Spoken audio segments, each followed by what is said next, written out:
তো গাইজ, আজকে হঠাৎ করে মনে হলো যে আমরা ইলামবাজার যাব। এই জন্য সজলকে ওর বাড়ির থেকে নিয়ে বেরিয়ে পড়েছি। এখন উদয়দের বাড়িতে এসেছি। দেখি যে উদয় বিকে সিটিটা কোথায় আছে। ওকে বলেছিলাম রেডি হয়ে থাকতে, কিন্তু ও রেডি হয়েছে কিনা দেখি।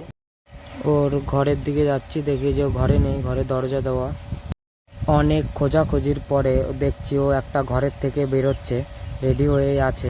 আমরা উদয়কে নিয়ে বেরিয়ে পড়েছি, আর ভিডিও মিডিলে বানাইনি। আমরা এখন রাজবাঁধে হাই রোডে আছি। এখান থেকে বাইপাস রাস্তা ধরবো, আমরা হাই রোড দিয়ে যাই না, কারণ আমাদের লাইসেন্স হয়নি এখনো। আর মেরেছে এ দেখি, রাজবাঁধে পুরো বন্যা আমরা চলে এসেছি এখন রোডে দেখি।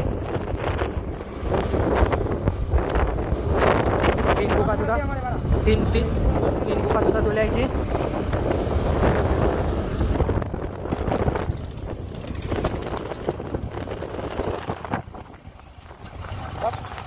মুস্তাক চলে আইছে।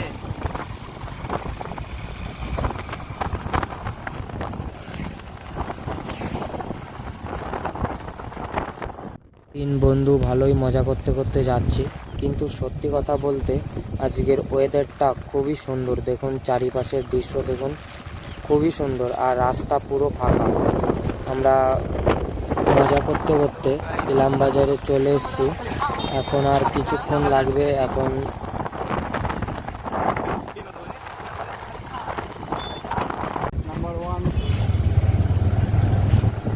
যে পিসিদের বাড়িতে যাব, সেই ওদের হাই রোড থেকে গলিতে ঢুকে গেছি। আর আমাদের বন্ধুদের ভিতরে আলোচনা হচ্ছে যে কে কয় পটাই দেওয়ার ব্যাপারটা কেউ না না, যদি বিয়ে করবো ওটাকে ঠিক। হ্যাঁ, বিয়ে করার বয়স হয়েছে নাকি? বিয়ে করার বয়স করতে পারে তো তারাই সেট করে নেবো, দেখে দিয়ে রাখবা, যেটা নতুন সেট না করে যখন সেট করতে হবে তখন আগে রাখতে বা সেট করে নেবো। রেজিস্ট্রি করে নেবো আগে, তার 2 বছর 1 বছর পরে রেজিস্ট্রি করে নেবো। ওকে, আচ্ছা।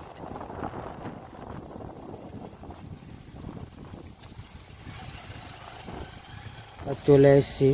এই জায়গাটার থেকে যদি কেউ দেখে থাকো কমেন্ট করো জায়গাটা কোথায়। এই জায়গাটার নাম হচ্ছে হঠাৎপাড়া, ইলামবাজারের সাইডে। আমরা ভিতরে চলে এসেছি, দেখছি বাড়িতে কেউ নেই।